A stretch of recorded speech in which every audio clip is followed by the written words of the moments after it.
Hello to everyone. My name is Maria, and I would like to welcome you to our second session of CEE Animation Experience. This session is organized by Central and Eastern European Animation Association in a cooperation with Krutart Studio. This session is financially supported by Creative Europe Media and Ministry of Public Administration Slovenia. Thank you very much. This session today it is an honor for me to host here a special guest from Czech Republic, Martin Jůza, the CEO of the Krutart production film company. Martin is an inspiring person, always full of energy, a producer who has established his own studio based in Prague. He has a lot of experience in managing mostly animated projects. In his latest work, we could see that he is also not afraid to break through more difficult or unconventional ways of production or distribution. His studio currently focuses mainly on the production of so-called IPs for kids, which means intellectual properties, and that includes the copyrights and the trademarks of all new creative. You might have seen him at some presentations or pitchings of his animated series Kosmix, which has become one of the most successful animated series for children in the Czech Republic.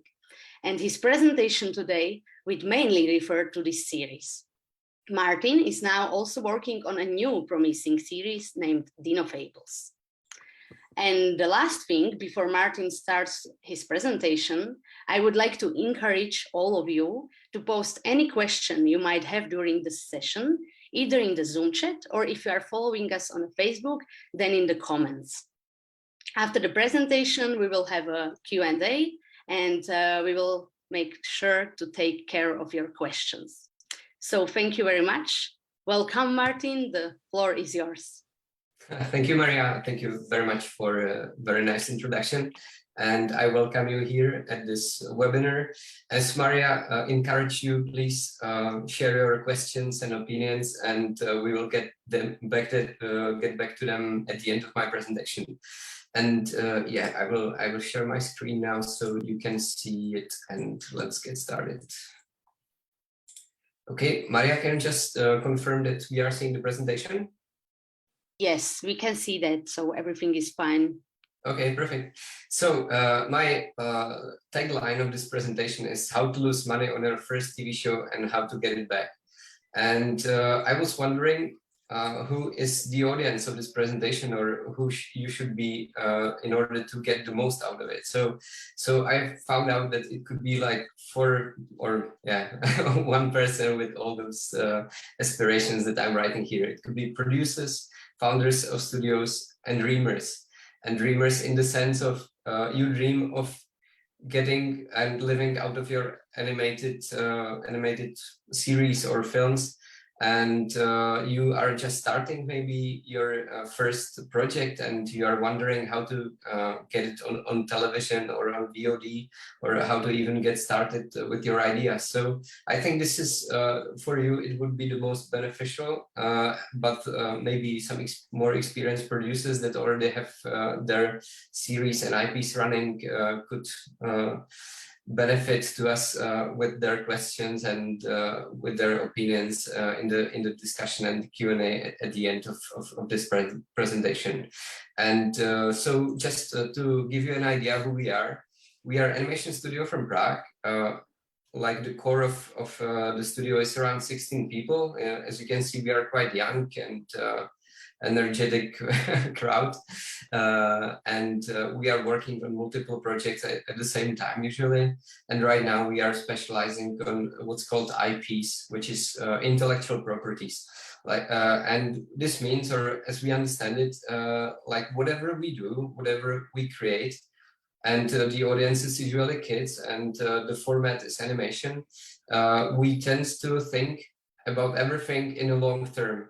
So we don't create specifically one feature film, or we don't create specifically only one series of animated series.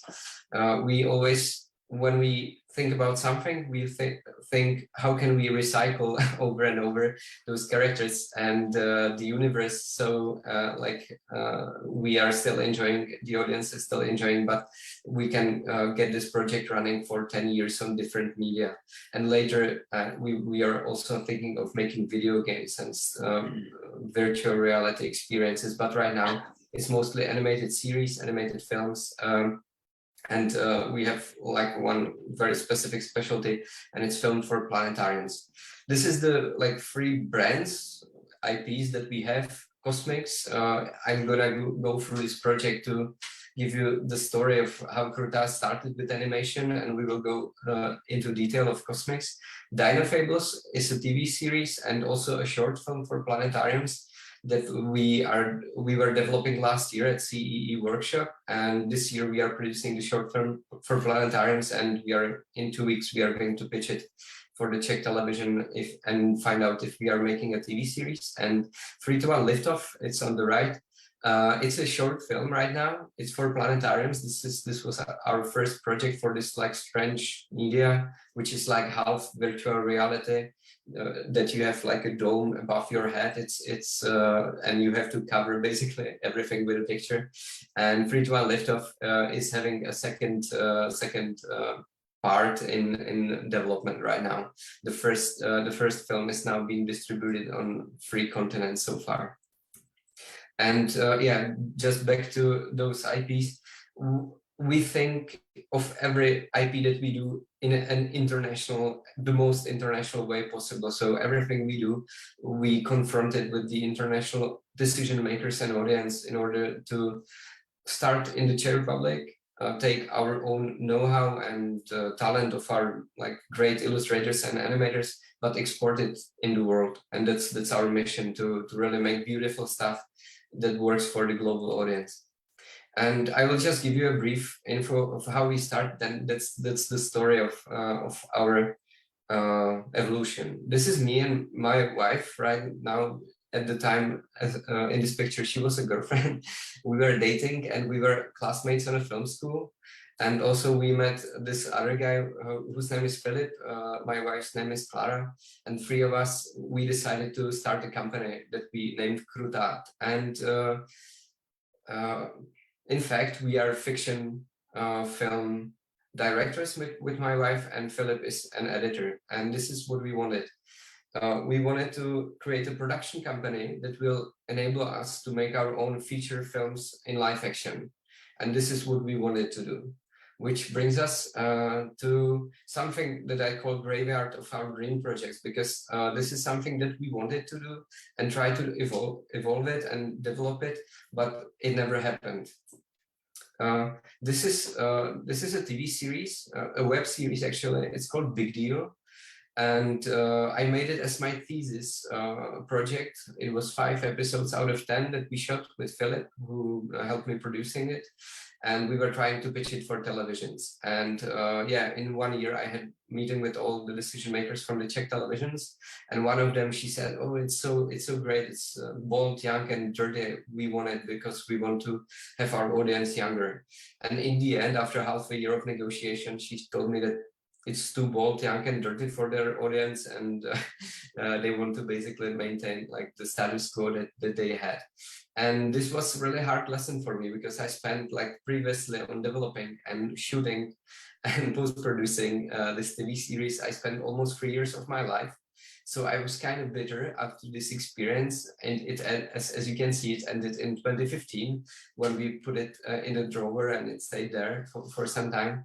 And this was the first like wall that I hit after finishing the film school, when I thought, okay, everything's gonna happen. This is the great transition between film studies and the professional career of mine, that I will use this Big Deal, the series, as a leverage to start a career, to start Krutart as a company, and it never happened. Yeah, as I said, it was a super bitter experience. It took me a year to kind of get over it and start something new. The new stuff was that with my wife, we made 2 short films, and we distributed it over the Czech Republic, like in cafes, and we were doing the size-specific screenings. of those two films. It was called Going Steady, Vážná známost, and it was quite nice. Almost like 2,000 people saw it in this site-specific distribution. We spent time with people, and we went around Czech Republic. We were invited to places. It was really nice experience. But we wanted to make it like not just like small project, but regular TV series. And that's what we started developing. We even got some private funding for development, which we burned in 2 months. And in the end, we end up with package, an idea and a pitch for a TV series. We went to a great decision maker, and he told us, yeah, it's a good idea. It doesn't fit right now, but come in a year and let's see, try something different. I cannot tell you what, because it changes over time, but try something different and come back in 1 year. So we worked on it, and then we came back after 1 year, and he told us basically the same. And after the meeting, I was like, yeah, we should come back in 1 year again with no clue what to do more, what to do else. Okay, so this is not going anywhere.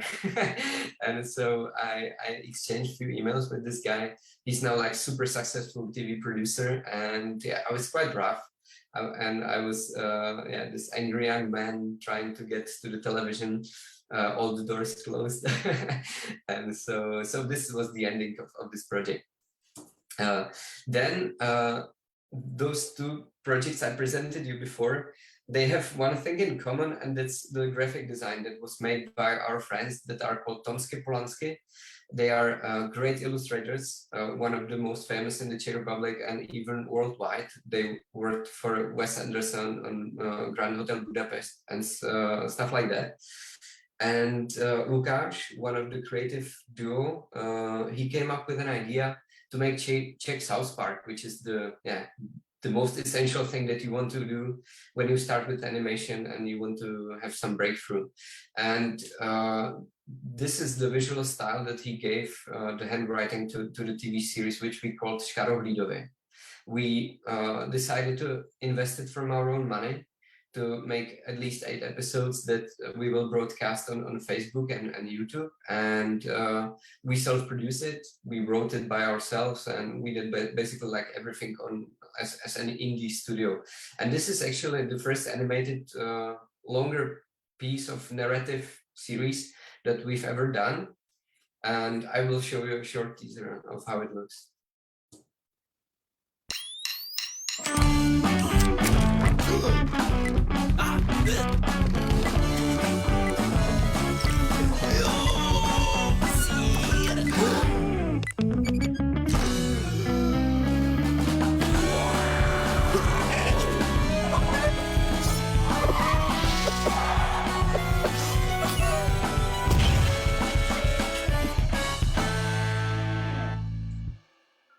So this was the intro music and the intro of the TV series. And as I said, we made it basically like for Facebook. We created fan page of Facebook, and we created YouTube channel. On the Facebook, it got some traction. The most popular episodes were tens of thousands of views and shares, a few hundred shares. Then we were, okay, so we spent some money, and now let's offer it to someone. And we went to all the VODs in the Czech Republic, and we offered them this series that's not supposed to be so much on a regular television, because it was like rough and it was ugly and on purpose. And we were approached by Comedy Central from the Czech Republic. They are part of the big international network, but in Czech Republic they have their own branch that's association with a Czech TV channel, and they told us they want Škarohlídové, the TV series, but when we discussed the budget, they offered basically like 1/4 of the price that it would cost if we produced it professionally, or like for money. The money that we produced it for, it was our own investment, so like most of the figures weren't counted in the budget. But if we wanted to step and make it a regular production, it would be much more expensive, and that was something that Comedy Central couldn't afford. So this was the beginning and the end of the dialogue with Comedy Central. But yeah, it was a nice experience. And the result was after finishing the series that like we had 8 episodes of 3 minutes plus 1 bonus episode.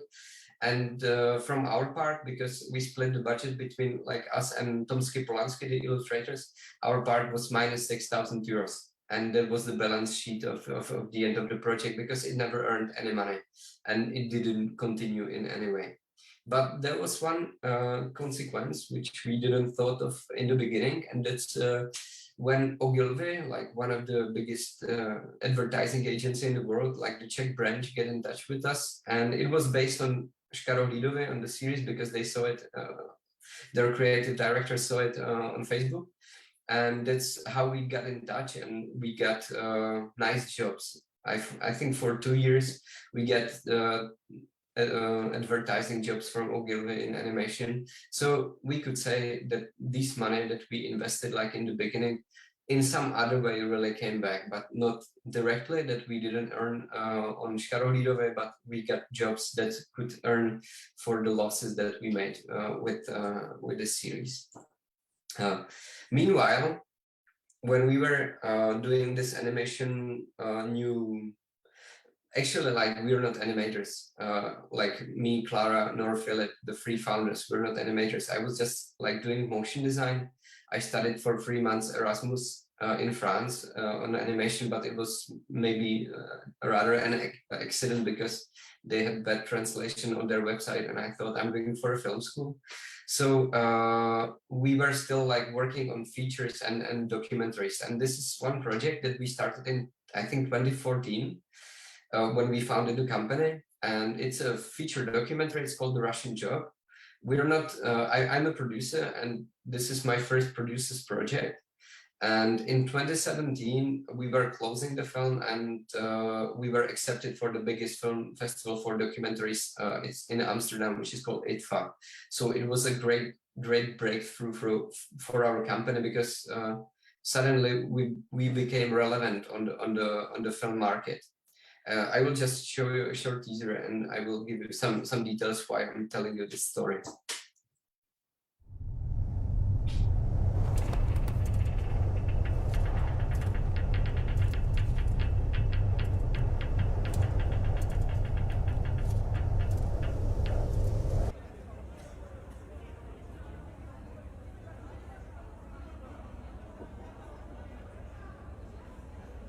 Most people here think that everything is fine. Everything was fine. So when I arrived, the problem started.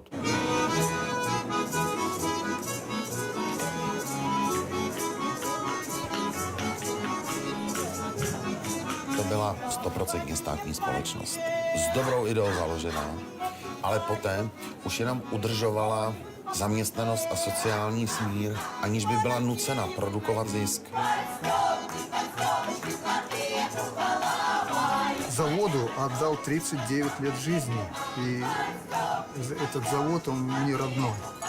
Я душой болею за него. Everyone was stealing enough to have a decent life. Everyone expected that government will bail them out. Now we have fired 15,000 people.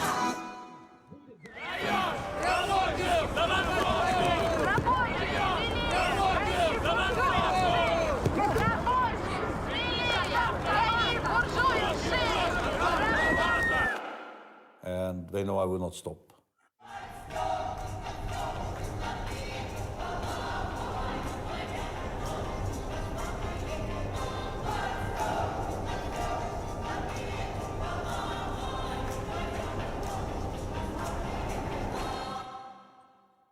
So, as I told you, this was a breakthrough for me as a producer, but also for our company.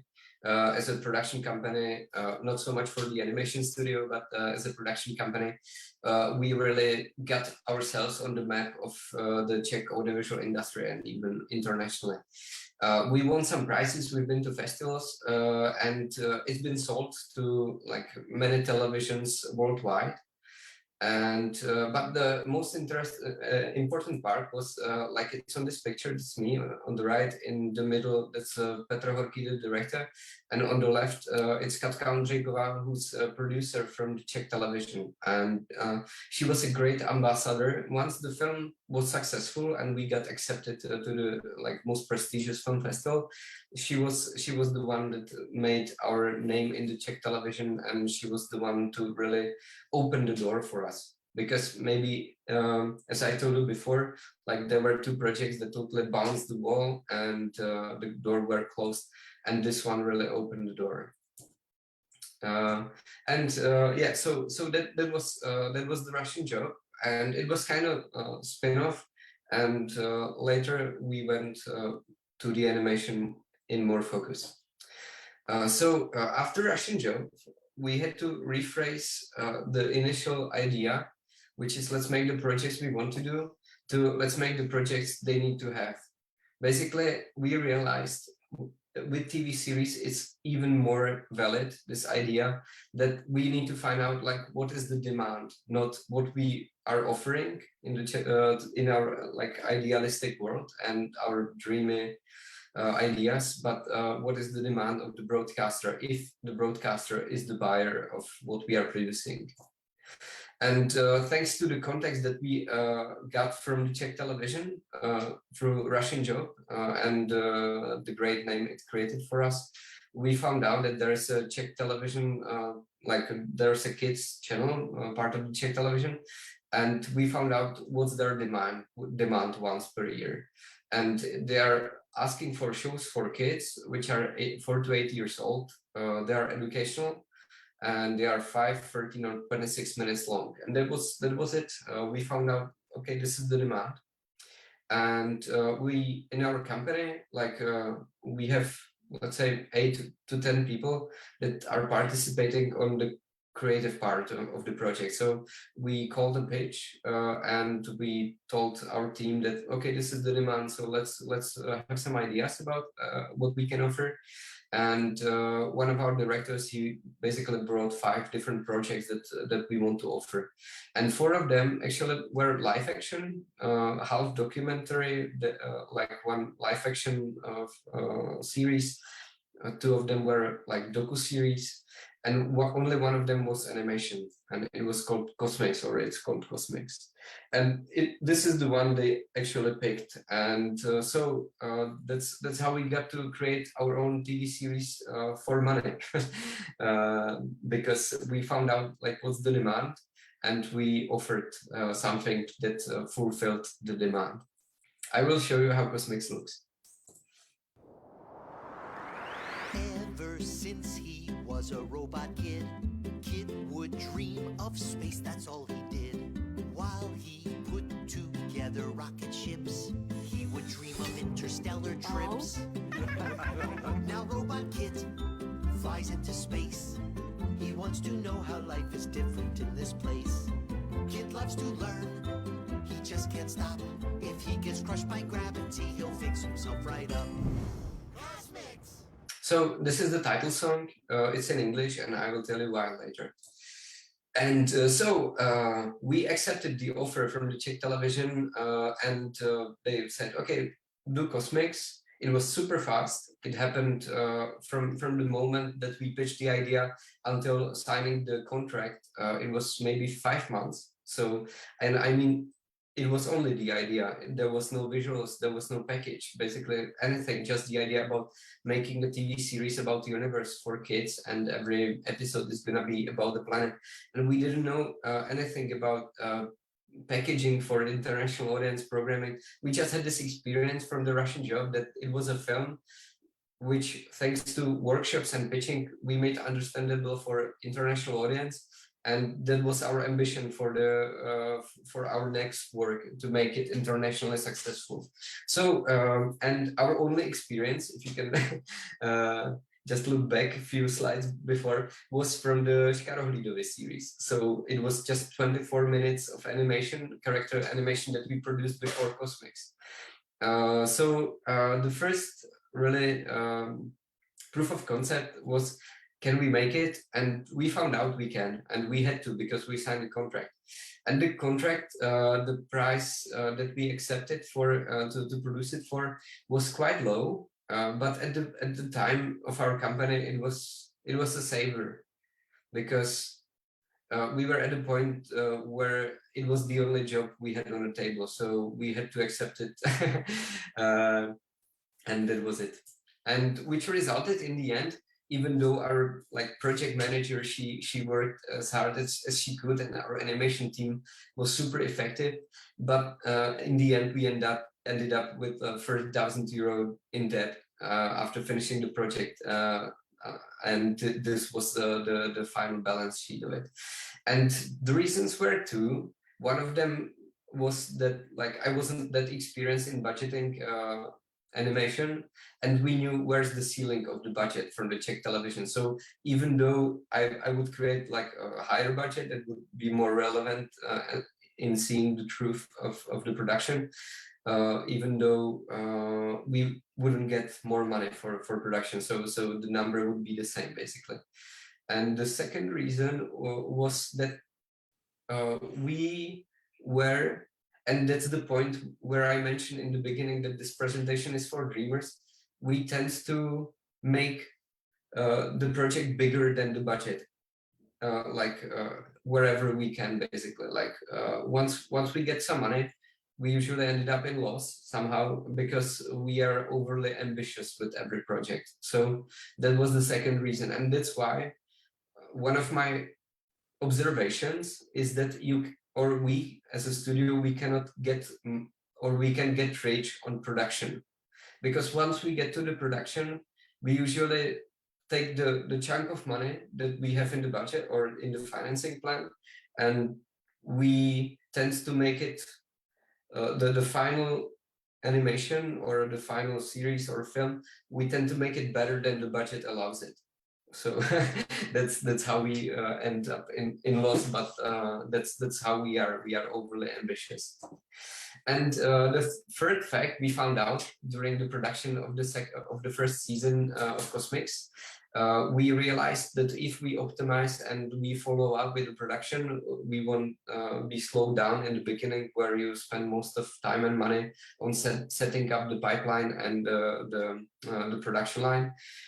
We pitched to the Czech television, okay, so we are running now, and it's a beautiful pace. And if we followed up with a second season, maybe we can make it so we don't lose money on it, and you will have not 26, you will have 52 episodes in the end. But they said, no, we want just 26 episodes of 5 minutes, and we will broadcast it, and then we will see if it was successful or not, and maybe you can pitch it the next year. So in the future of the Kosmix series, the point that I'm showing right now, it was 2019, we already had the idea for the second season. We had the episode list, we had everything ready. We had people that were used to work with this 2D pipeline that we invented for Kosmix, but the Czech television basically wasn't interested into going on just after that. So we were at a point where we asked ourselves, what can we do? Because this project started as something that saved our company. We needed that job, and once we started doing it, we realized, okay, so let's behave it a little bit like the Russian job. It's not just a commission for the Czech television. What we can squeeze out of it? What are the possibilities? And the first thing that came out on our mind was to kind of spend more money and invest into building a brand. Not to make it a TV series that will just once be on a television, but let's make it a brand. And brand, even though the Czech television is the major producer, according to the contract, we are still the brand owners. And we, so we understand this idea that investing in the brand would be in the end beneficial for us. So the first thing we did, we went to CEE Animation Forum. It was 2019, and we applied in 2018 when we knew that all the funding is secured and we're not looking for any money, which was kind of strange, because to the pitching forum you apply when you're looking for funding, and you are looking for co-producers. But we knew that like the only funding is coming from the Czech television. We need to start the production because the contract was signed and the delivery was in 1 year.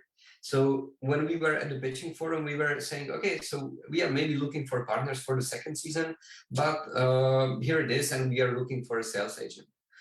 And we got in touch with Dendelu, which is a French sales agent. They have really beautiful portfolio of projects. They are producers at the same time. They have really great name in the animation industry. And after pitching, we had one meeting, and Emma, who is the representative of Dendelu, she told us that she's interested and she wants to see a final episode of Kosmix. So we delivered some episodes in the second half of the year 2019, and then we negotiated a deal between Dendelu and Czech Television because Czech Television needed to sign in order they were a major producer. So we found a sales agent that's making international sales, and that's the reason that I could show you the title song in English, because they made dubbing to English and French. And on Instagram by accident, I found the Turkish version of Kosmix, and it's sold to different TV channels and VODs. So that's one thing we could do to kind of reduce the losses that we created in production part of Kosmix. And as our own activity just limited to the Czech Republic, we broadcasted after every episode. It was on Monday at 5 p.m. and after every episode we broadcasted on our Facebook channel educational show, let's say. It was just a stream like this with a specialist from the science about physics and space engineering, etc. So for every episode, for example, there was an episode about Mars, so we had an expert on Mars, and we were chatting for an hour about Mars. And this is something we did every week after the premiere of the episode. Another thing that we did, and this was for kids, we established a Facebook channel for Kosmix, for parents of kids that are watching Kosmix, and Instagram, and we had like a weekly schedule for posts. There were teasers and some games for kids that you can print on your own printer. Everything was for free, because at this point we weren't allowed to make a merchandise. And this is something that we gave parents to play with for their kids with. And in the end, with the Czech Television in collaboration, we made a competition for kids about the theme of Kosmix. So they have to draw, or they can draw a kid, which is the main character. And the point was draw him doing something funny or something entertaining, and kids were sending like pictures to the Czech Television. We received more than 200 pictures by kids, and we were picking the best ones. So this is just a sample of what we received. It was really touching and beautiful, and also in the middle it's just something that we received on our Facebook page, that, or it's maybe it's from Instagram. That like one mom made a cake for a nephew. Yeah, so this was really the first close interaction with our audience. Once you are broadcasting something, you can just watch it on the television, but you're not with the audience. And this was really heartwarming, that you can see the sense of what you do as a studio. And we picked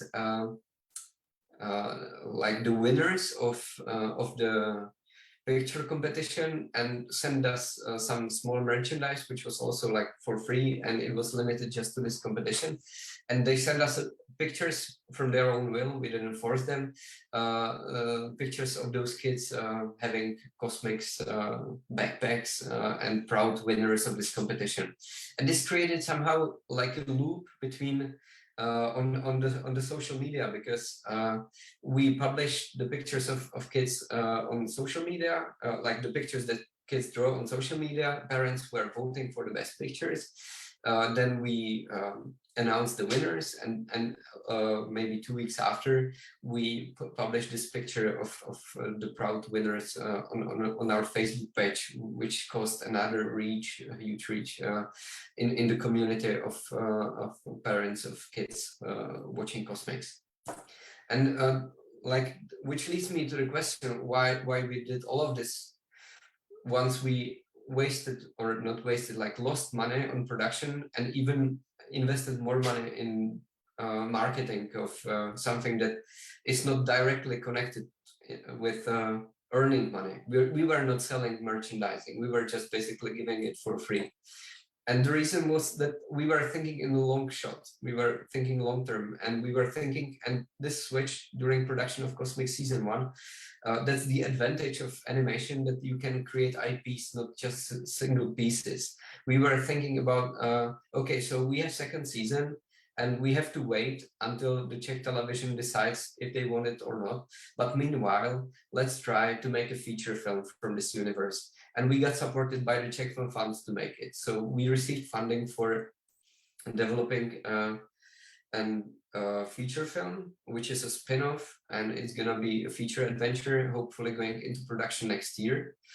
And at the same time, we used all of those materials that we gathered through the half a year of broadcasting, combined it with numbers of share in the audience, which was around 30%, really good results for the Czech television. And finally, they accepted the season 2, and we just had a 1 year gap, but the season 2 went to production. And thanks to some argumentation and the numbers that we shared with the Czech television, the season 2 was kind of fully financed. And we didn't lose any more money on the production of season 2. We didn't get it back. We didn't earn more to kind of fill in the gap that was created by the first season, but the second season was fully funded. And I will show you just how it looks. Robůtek kit vydává se a ne náhodou prozkoumávat tajuplný vesmír pod vodou. S panem Baterkou vytvoří nerozlučný tým a co tam zažijou, to nikdo neuvěří. Robůtek kit a pan Baterka vodní svět poznávají spolu od středy do úterka, ve vlnách mají velké plány, tak se k nim přidej taky, ať tam nejsou sámi. Kosmix! Pod hladinou. And so the second season, it was broadcasted this year, and Dendelu is also on board, the sales agent, and I think they will start selling it in the next year. And this is what we received in the competition of season 2.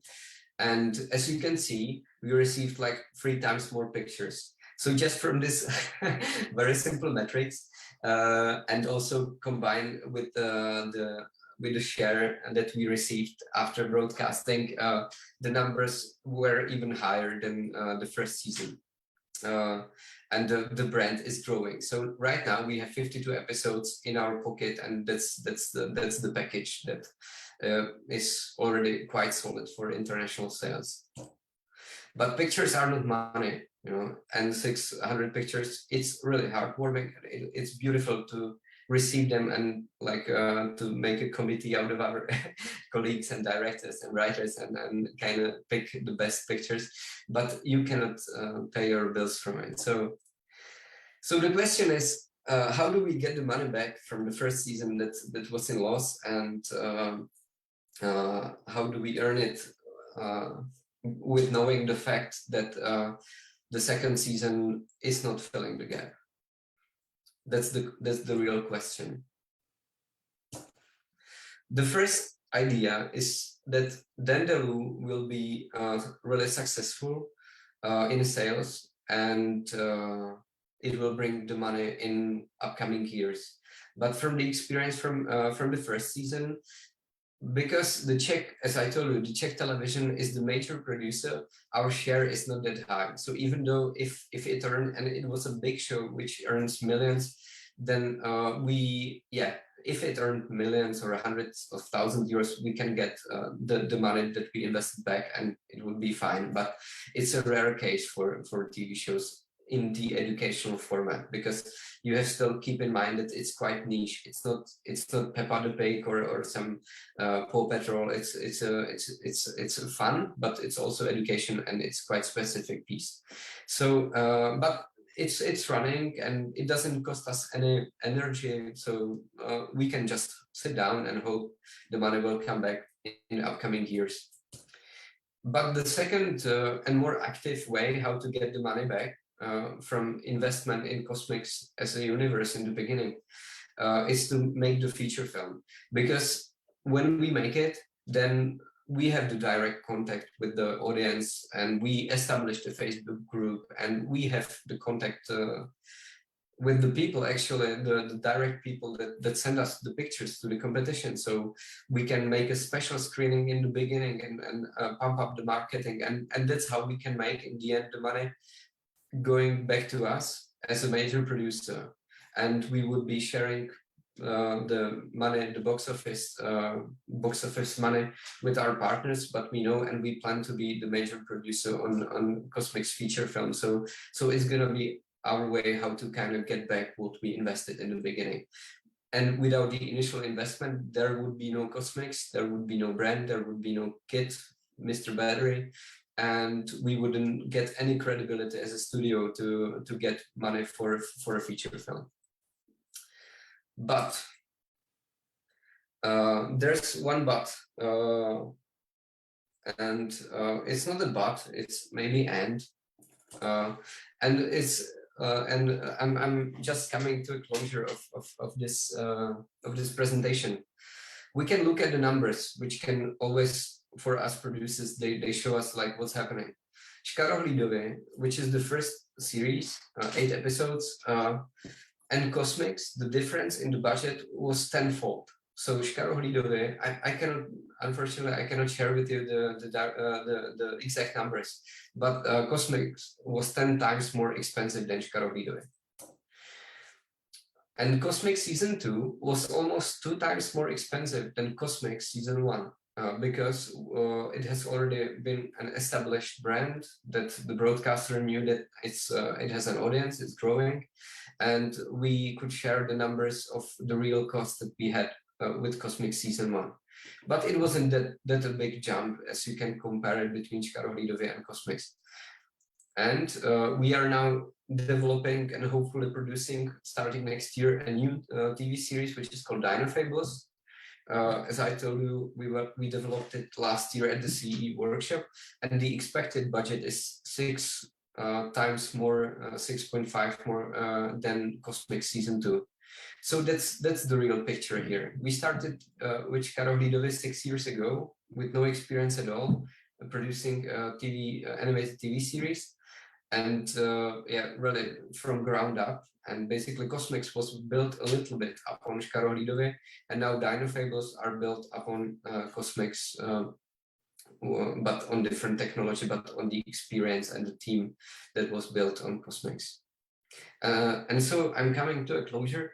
For me, what are the lessons learned? If you want to create, you need to invest. And I'm not talking about production studio that is servicing for someone else. That's a totally different story, a totally different job.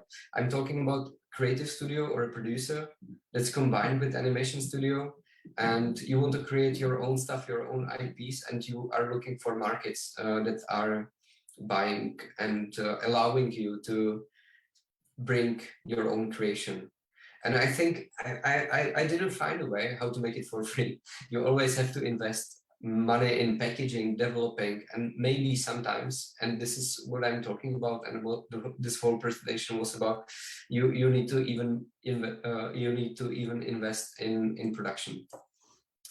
But once you invested, you need to squeeze the towel. You need to make the most of what you have.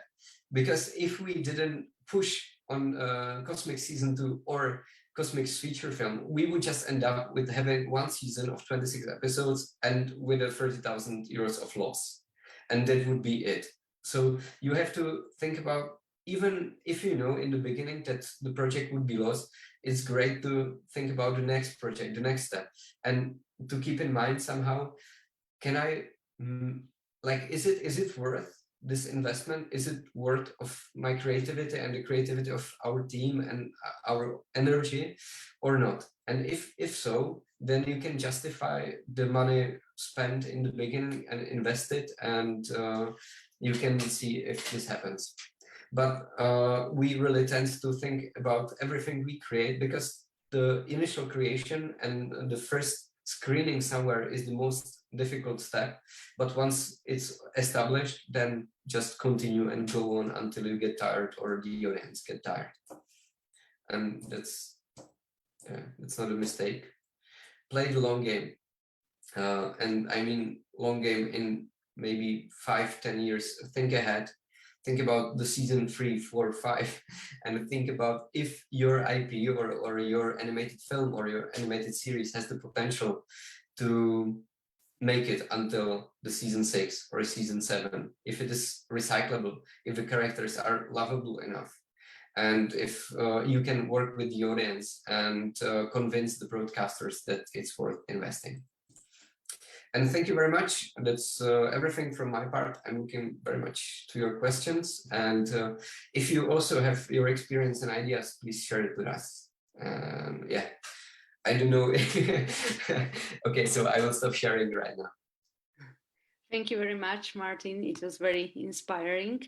So guys, if feel free to put any questions that you might have. Martin, I have a few already. From the viewers.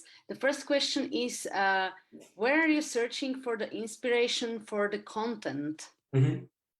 You can tell us. Oh, yeah.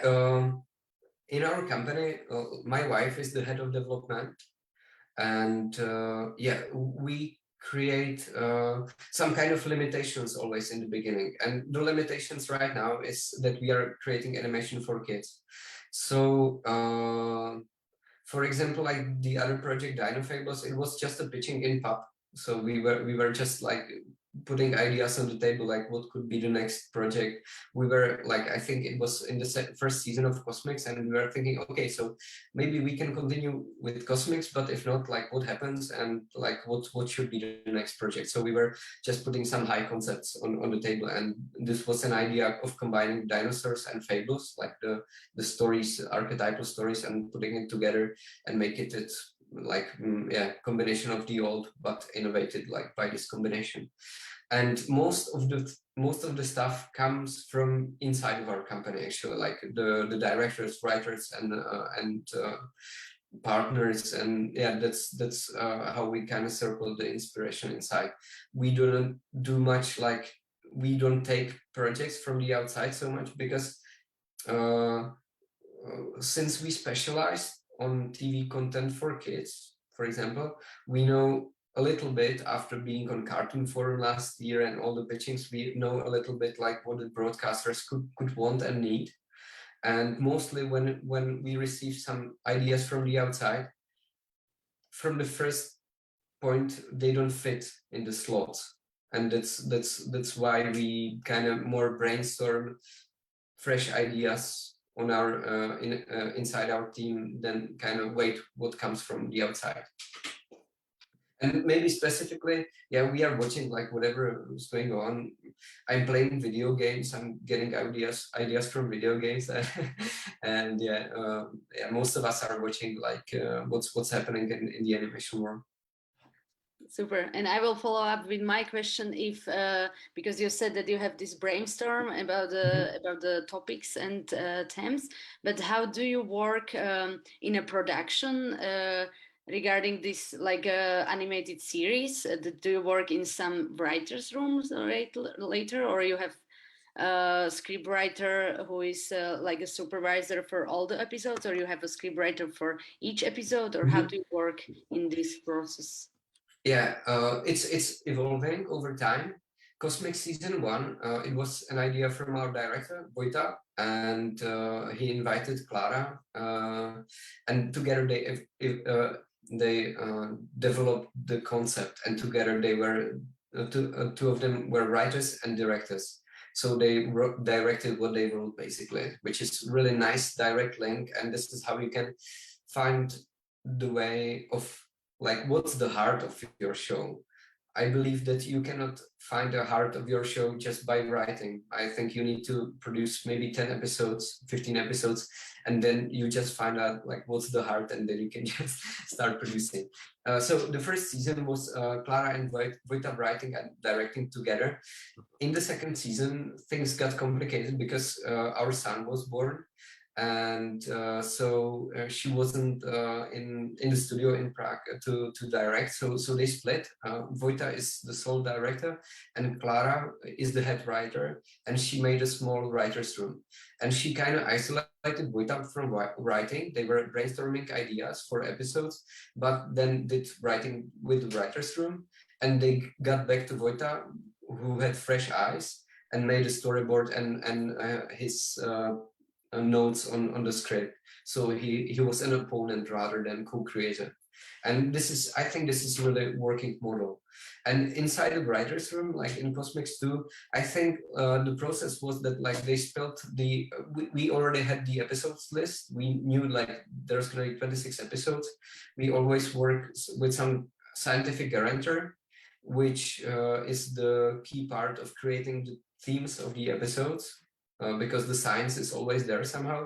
And then, yeah, the team gathers together. They kind of, everyone takes his own episode and works alone. Then they get together, read it together, give notes. And at the end, Clara is the one who closes the script, who finishes the final touches. And for Dino Fables, the series that we are working right now on, it's gonna be, I think, similar model, like a small writer's room of like 4 writers, 3-4 writers. Super, thank you very much.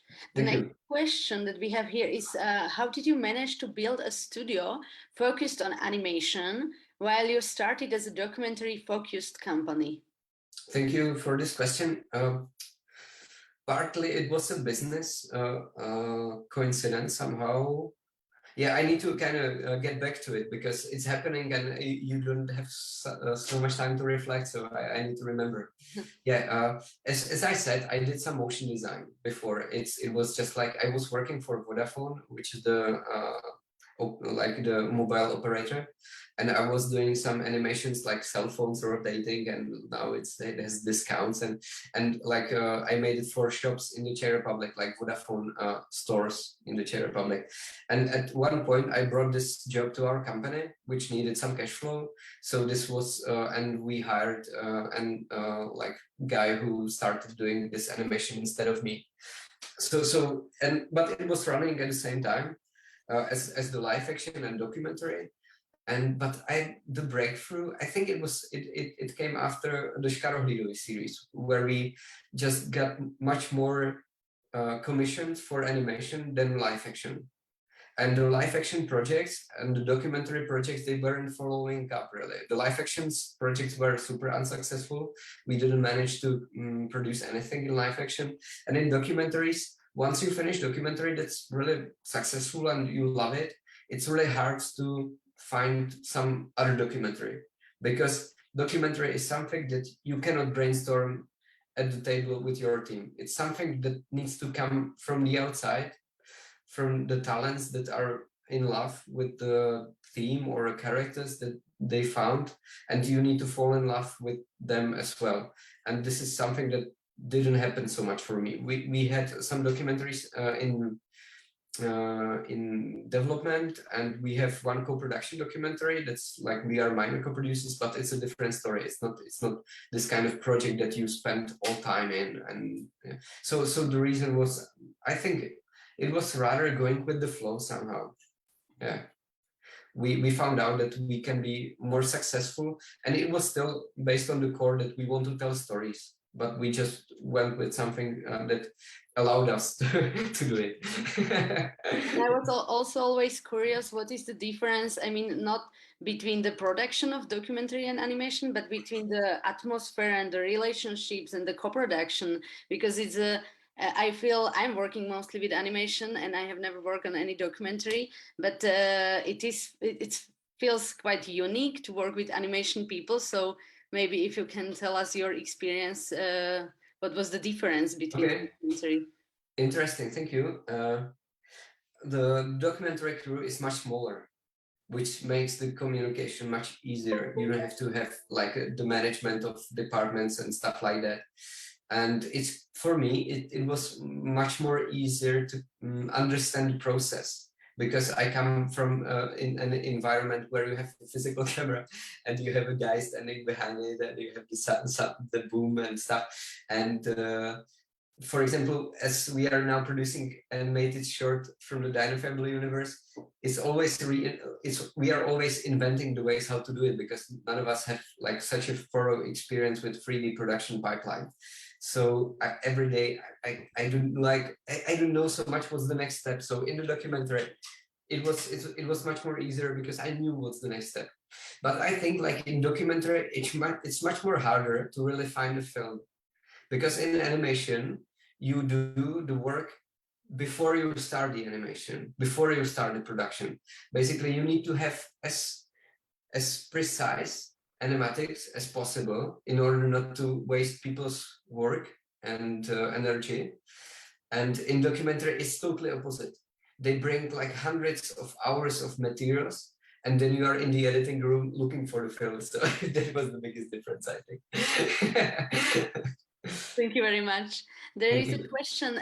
What is your ultimate goal as a producer and creator? Mm-hmm. Yeah, as a producer, I don't tend to conceive myself so much as a creator anymore. I create by producing. So just to explain how do I see myself. But as a producer or a company owner, I want to have Krutart as kind of entertainment company in the future. Let's say that we are covering really video games, TV series, planetariums, VR, different platforms, entertaining kids, maybe older audience as well, but now kids. Like our strategy is not to be so much a production studio, because it limits you and you need to focus on two different things. You need to focus on what broadcasters want or what your audience want, and how do you develop your new IP or your new series of something that already exists so it fits some slot. And at the same time, you need to focus, how do we do VFX on this shot, and how do we render it so it doesn't take 2 weeks, but 1 hour. So I think in the future, and this is what we agreed with our partners, is that we want to focus on developing and sales. That's the core part. And the studio that we have, it's small. Like in the production, the core team is like 4 or 5 people. In the production studio, I think, I believe it will be a little bit bigger maybe in the future, but not too big. I thought of Krutart maybe 3 years ago as like 500 people company, like big animation production. But now I tend to more like, being the brain and the sales, and leave the production on different companies that have experience and they have flow of production. We need to keep creative and production people to develop and prototype, but to really produce, I think it's wise to hire someone who specializes. So that's the vision, to really be the creators of new mole, like little moles. yeah. Well, good luck with that. Here is a lot of questions, so Thank I will you. try to pick up some. I think you kind of answered this one. Maybe did you try developing some cross-media content with your IPs, merchandising, or going into other media? Thank you for this question. In Kosmix, we were for more than 2 years trapped by the contract, because Czech Television is the major owner of the rights on visuals of season 1 and season 2. So we negotiated a contract just in the middle of production or broadcasting season 2. We now can produce merchandising, but it wasn't worth it because we didn't have enough time to prepare it and prototype it and then distribute it. So we now can, but didn't do that.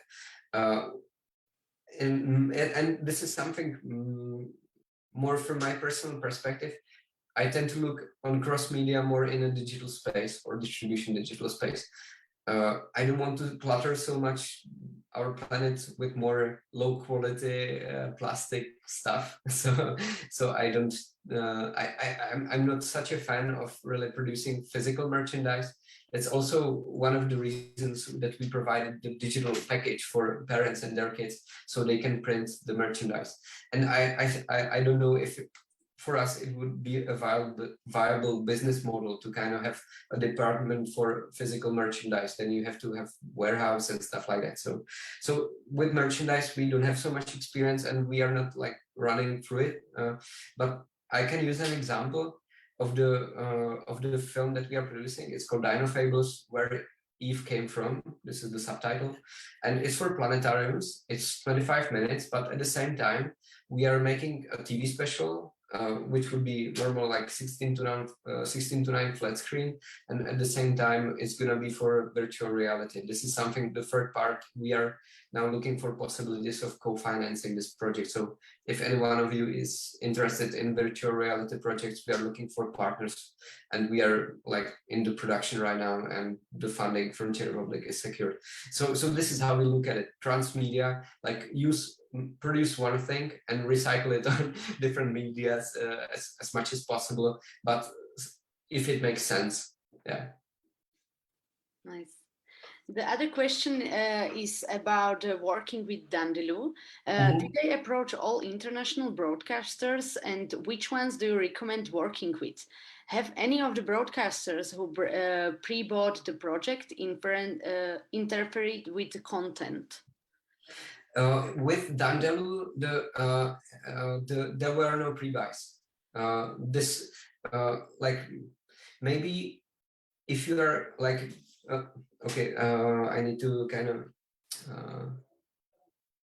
phrase it for myself. Okay, Kosmix is not a really typical project as you are used to do, because it was only one financier, and we had to start really fast. So there was no space for like going to pitchings and looking for pre-sales, and we had no contacts in the international animation world. We knew the decision makers from the documentaries, lots from Scandinavia, North America, etc., but we had no contacts in the world of animation. And also, honestly, in the beginning, we didn't even knew that we could be that ambitious, and we found out just like when we started the production. So there were no pre-sales, and there was no initial investment from different broadcasters.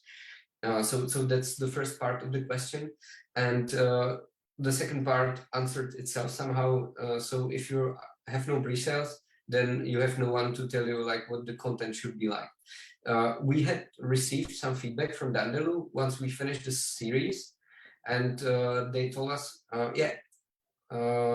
it's been sold, really, Canada, some European broadcasters, some kids-oriented VODs that cover like, I mean, maybe 80 territories in the world. And I think North America, Middle East is the specialty of one part of Dandelieu.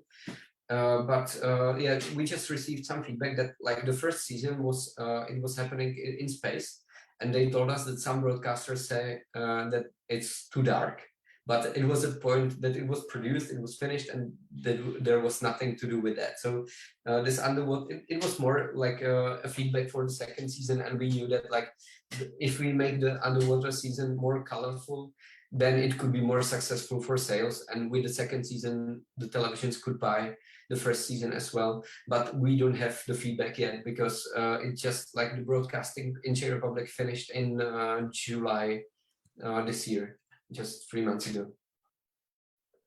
Maria, did I answer the question? Because it was also... Yes, I think that you are doing great. It's difficult always to answer immediately with no time to think about it. And the next question is about running your studio.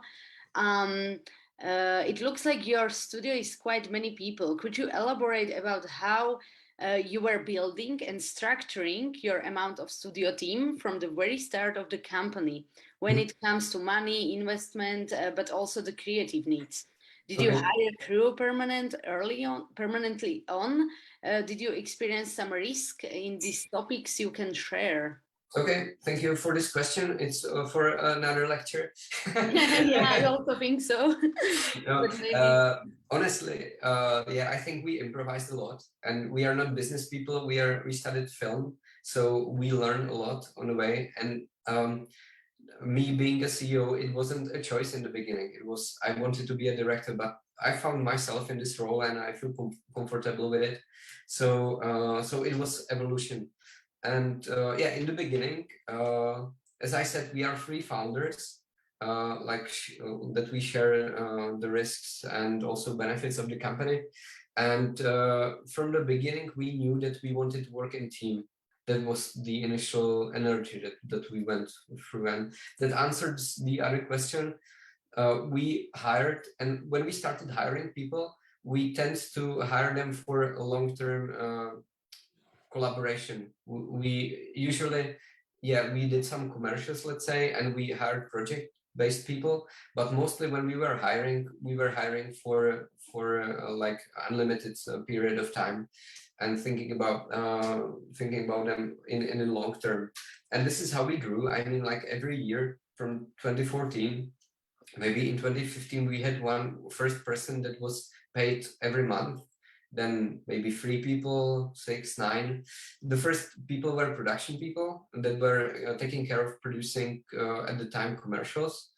And later we hired an intern for editing, which is quite bizarre because right now this guy is a senior animation guy.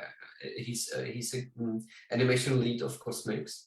And he's grandson of Jan Schwankmeyer, and I taught him to animate in the beginning, so it's like super fun coincidence. And yeah, and yeah, and this on this example, I can tell you our experience that like once we hired a person, he or she didn't usually fit in the basket that we created or we were looking for, but in the end, this person ended up doing something else, but with the qualities that were obvious from the beginning. So, for example, like we had an office manager who's a sales agent right now, or who's a salesperson in our company. Another office manager is now like working with marketing and helping with sales as well. Or this guy like who used to be an editor and now he's a lead animator. So this is our experience, that we were hiring people, not really sure at the time in 2015, 16, 17, when you basically take what comes, you know. We were just like trying to survive. We were taking like whatever job we could.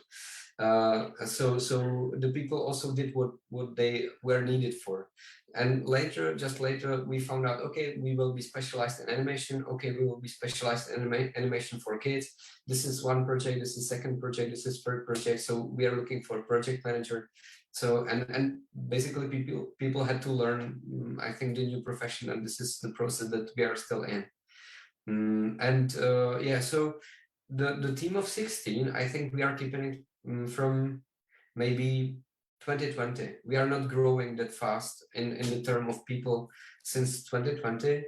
And for projects, we are now running more projects at the same time. More last year it was 3-to-1 Liftoff, which was 3D in Blender and Kosmix. And at one point it could be maybe 40-50 people, like including the external forces, but the core stayed like the same right now. I think we will enhance more like the marketing and sales department in future. And for sure, we will have to bring more people for development of new IPs and refreshing the old ones. So I think that's gonna be the future. But as I shared with you, like in the production, we are tending to accept more generalists or talented talented art directors. Thank you very much. Okay, so I will have the last question, which is more personal because I know you. How is it possible that you, as a producer, I mean, always keep the good mood on?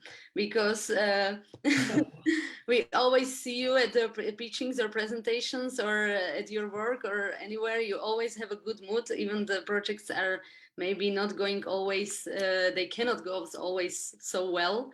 So what are your tips and tricks how to not to be an sometimes aggressive or not good mood producer? Thank you for this question and this observation, but I guess it's not right. It's not true so much. Yeah, I mean, like honestly, for like when I have this kind of public confrontation, I prepare a lot, and I think about it for days or weeks or months.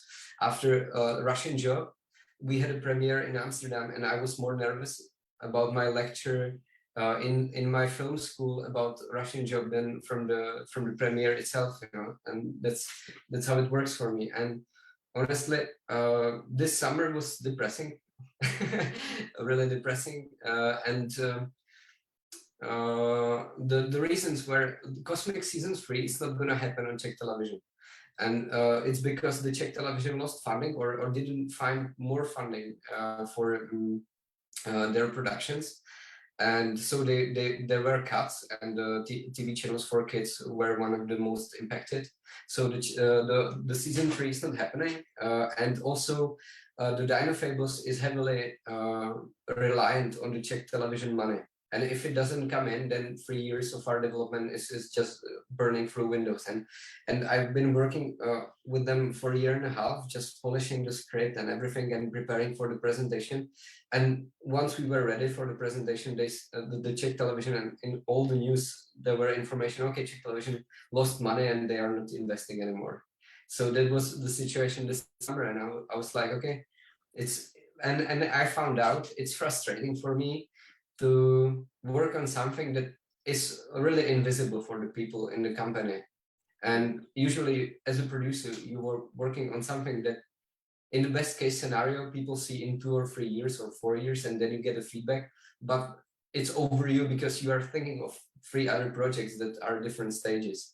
So I was really, and it's the best case scenario. The worst case scenario is that you're working weeks and months on something that nobody will see. So for me, and I was really down, maybe 2 or 3 weeks ago, I was really wondering, okay, should I reinvent myself and somehow my job in Krutart, because this is the company I want to spend my life in. And I found out that I need to be more like, to get back more into collaboration with the people in the company, because I found out that I'm too much focused on just spending time preparing packages and then going to business meetings, but I need more time to kind of brainstorm with people that I trust, with Philip, Clara, and the management team and the art directors, and spend time to share my ideas and their ideas. And that's what kind of kicked me back to the life, because when I go to our office, I'm in my home office right now, and when I go back there, and you just look over the shoulder of people and you see the beautiful things that they are creating, this is something that's really fulfilling. But you need to kind of remind yourself from time to time that, like, it's not just about spreadsheets and negotiation with somebody that you don't like, and you need the person to say, yes, after 3 years I want this, or I don't want it because our programming changed. But it's also about the stuff that you create and people that are enjoying their creation and their talent, and at the end the audience, and you receive the pictures from the kids. Yeah, and when you are making a presentation, you look back and you just go through the pictures, and you are just like saying, okay, this is something that wouldn't exist without us. So that's the kickback, but it's not really always funny, and it's been tough the last months. Yeah. Well, thank you very much for this inspiring lesson. And I think it's very unique that you are sharing with us these insights of your company or your experience. It's very important for the other producers or animators, and very unique. So thank you very much for that. Thank you very much. And I would also like to thank all the viewers that have watched us. And I hope it was motivation or inspiration for your own projects. And finally, I would like to invite you all to the next CEE Animation Experience, which will be on 7th of October. And we will be screening a live stream from Hungary from the Prima Anima Festival. And it will be a masterclass by Zuzana Krajf and Nikolai Troshinsky. Zuzana will talk about the various development stages, the pitch forums, the residency she spent abroad, and the way she tries to keep balance between projects, works, and living her life. And Nikolai Troshinsky will share the work process behind his video game Card Shark, discussing ideas, philosophies, many tricks and cheats. He will reveal his own conceptual and technical tricks that have helped him achieve unique visual styles and find innovative ideas, as well as how he managed to stay focused, creative, and motivated while working on big projects over such long periods of time. So that's it. Thank you for your attention, and I wish you good luck with your projects and have a great rest of your day. And thank you very much for your questions. It was a real pleasure for me to be here.